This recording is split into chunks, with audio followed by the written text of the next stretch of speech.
welcome back to the Junius Maltby channel. Thanks for joining us today. This is a quick discussion regarding what we talked about just a couple days ago on doing a strike challenge coin, a 1 ounce silver, 3/9 fine silver coin for the channel, for this community, for all of you guys out there. And, we can keep it in our pocket to remind us of certain ideas and principles that we discuss here on the channel, or just use it as a piece of silver bullion, which you can't ever have too much precious metals in your life, right? And that's part of the purpose of the channel anyways. Now, these artist renderings I'm going to show you guys are not final. They're not done. This isn't the strike. So before anyone jumps to conclusions, this is not the final idea.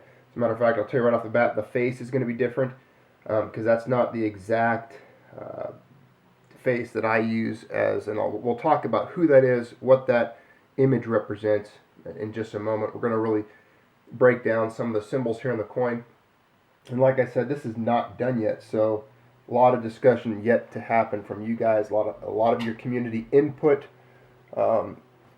You're more than welcome to contribute to the final edit of this coin, because it's not for me by any means. It's for this community, it's for the channel, it's for all of you guys out there. And I think it's going to be it's a fun project to take on. I'm excited about it. I didn't think that when the idea came up, you guys out there would be as supportive and jump on board. I mean, I've already seen comments of, I'll take 5 coins, or I'll take 10 coins. And that's quite a bit, just right off the top there, quickly, you guys are jumping on it and would like some fine silver. So we'll see where it takes us, what the final order is going to be. Now, I've been in discussions with several different facilities that can strike and produce this coin for us that are of exceptional quality. And this one here so far is really standing out. A couple of changes that we've already made. The Magi symbol, the image you see there on the right, will be more recessed, as if it were pressed into the coin, just as the cuneiform would have been done onto a clay tablet, and we'll talk about that in a moment. But some of the Latin that's on there, I'm thinking of taking out the comparendo sunt, because I read some Latin translations for gold and silver must be bought, and there's different variations of what it could be, and that's not really a correct rendering of must be bought. There's different ways of writing it. And rather than go that route, I think it would just be best if we just said argentum et aurum, or aurum et argentum. I think I'm going to go with the aurum et argentum, which would put gold first, just because of where the channel's at. So gold and silver right up top there, probably centered. And it'll just say gold and silver on it. And then below, like you see there, Junius Maltby channel. I think we'll put that on there. Maybe just Junius Maltby. We'll even take the channel out of it, just the name.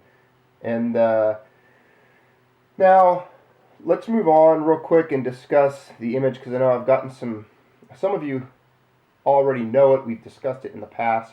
Some of you might be newer to the channel and have missed those conversations. But what does that face represent? It's the very first and original face that I've made as basically the icon, the face of this channel.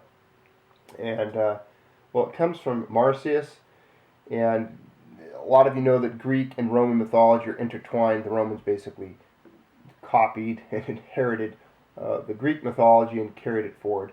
Well, Marsyas was a Greek mythological figure, a satyr, and he was a central figure in 2 stories involving death. And in one, he picked up the double flute, the allos, that had been abandoned by Athena, and played it. In another, he challenged Apollo to a contest of music and lost his hide and life.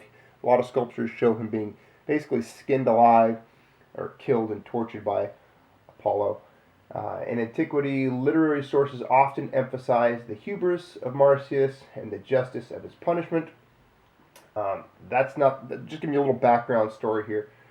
Now, what really stands out about Marsyas, as it pertains to this channel and as it pertains to being somewhat of a symbol here, it's the free speech. I think we can celebrate the fact that we're able to discuss these things freely in an age where it seems like censorship of ideas and political correctness is always on the rise, it's nice to be able to come around here and gather and discuss these things the way we do.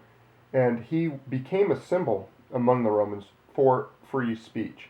It says here that Marsyas was cast as the inventor of augury and a proponent of free speech, the philosophical concept parrhesia, and speaking truth to power. The earliest known representation of Marsyas at Rome stood for at least 300 years in the Roman Forum, near or in the Comitium, the space for political activity. He was depicted as a Silon, carrying a wineskin on his left shoulder and raising his right arm. The statue was regarded as an indicium libertatis, or a symbol of liberty, and was associated with demonstrations of the plebes or common people. It often served as a sort of kiosk upon which invective verse was posted. So how appropriate is that for the channel here? Think of what we've discussed in the past about when I refer to us all as just a bunch of peasants or plebes. So he was kind of a symbol of the plebes. He was a symbol of free speech. It was a place where ideas were posted in the Roman Forum. So really, you can't come up with a better face for the channel, in my opinion. I mean, he was a tortured soul. The gods tortured him. He challenged the gods, which back then shows, he challenged authority. He challenged the status quo, and he was tortured for it. Hopefully, myself and none of you out there who are part of this community end up in that fate. Now, moving on, let's talk about, here he is on a coin. So I thought, well, I wonder if he's ever been on a coin before. And sure enough, the Romans put Marsyas on a coin. And this is a denarius minted at Rome in 82 BC. Now, the head of Apollo is on the one side, but Marsyas is there on the back. They're holding a wineskin, and you can see him there with his arm raised. So he's been on a coin before, and he will now be on one again. Here's a couple images of the statue that is in the Capitoline Museum in Rome. This is the actual statue because there's several variations and several different interpretations of Marsyas. And some of them are very similar. You'll see one that's in the Louvre in France that is almost identical to this one here that is in Rome, all of which were carved during the time of the Romans and representing Marsyas here. So the face, yes, it should look familiar to any of you, especially if you're on the channel right now and you can look at the watermark that is present in the video. There you go. That is the face of this channel. Now, what about the symbol you saw on the back of the coin there, termed a magi? Now, that is a Sumerian symbol. It was originally in cuneiform, which is the type of script there you see, where it was little wedges pressed into clay tablets. This symbol was found on clay tablets from the ancient city of Lagash, and that was the site of the first recorded social reform movement, once considered a relatively free society of farmers, cattle breeders, boatsmen, fishermen, merchants, and craftsmen. The Lagashites found that a change in political power had stripped them of their political and economic freedoms and subjected them to heavy taxation and exploitation by wealthy officials. Sumerian historians believe that at this low point in Lagash's history, Urukagina became the leader of the Sumerian city-state of Gursu or Lagash and led a popular movement that resulted in the reform of the oppressive legal and governmental structure of Sumeria. Although Urukagina's reforms were short-lived, the oppressive conditions in the city before the reforms were recorded in cuneiform on several clay cones and an oval-shaped plaque excavated by the French in 1878. On the tablets of the period is found the first written reference to the concept of liberty, a magi or a margi, literally return to the mother, used in reference to the process of reform. So this is the first time humans were known to have written the word or the concept for freedom or liberty down. So I hope this kind of paints a picture of this channel, what we kind of hold true here, hold dear, what's important to us, the concepts of free speech, the concept of liberty, the origins of liberty, the fact that it goes back to the earliest known humans, this right to being free of oppression, free of heavy taxation, free of abuse and economic oppression by governments and organized government structure that basically robs us of our, not only our rights, but our wealth, our hard-earned money, the fruits of our labors. And it's been going on, it's been a theme throughout history, and it's a theme that non-stop we have to always fight and resist against it. And Marsyas did it. He resisted Apollo. Of course, it was a mythology, but he was flayed alive for it. There's been people throughout history, that was a myth, but there's been people throughout history that have fought and died and bled to resist tyranny, resist oppression, and spread truth. And hopefully this coin can kind of take on that form, that type of thought. When you guys hold it, it's not just a piece of bullion. Let it become something that when you hold it, you can think back on not only Marsyas, the fact that he was a champion for the plebe, the peasant, that he was there as a pillar in the Roman Forum where free speech ideas could be posted by anybody.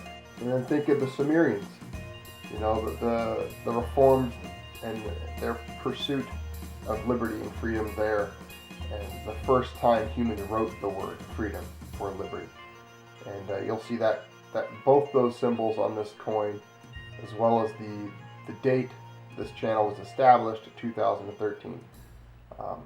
So again, I welcome your ideas, changes, reforms, things you guys want to see in this coin. But so far, I think we're moving in the right direction.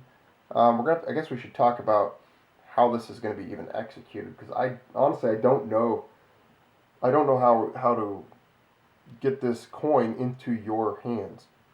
I have no problem putting these in little envelopes and putting postage on them and shipping them to New Zealand, Australia, Canada, England, Scotland, Ireland. I know that's possible, very possible as a matter of fact.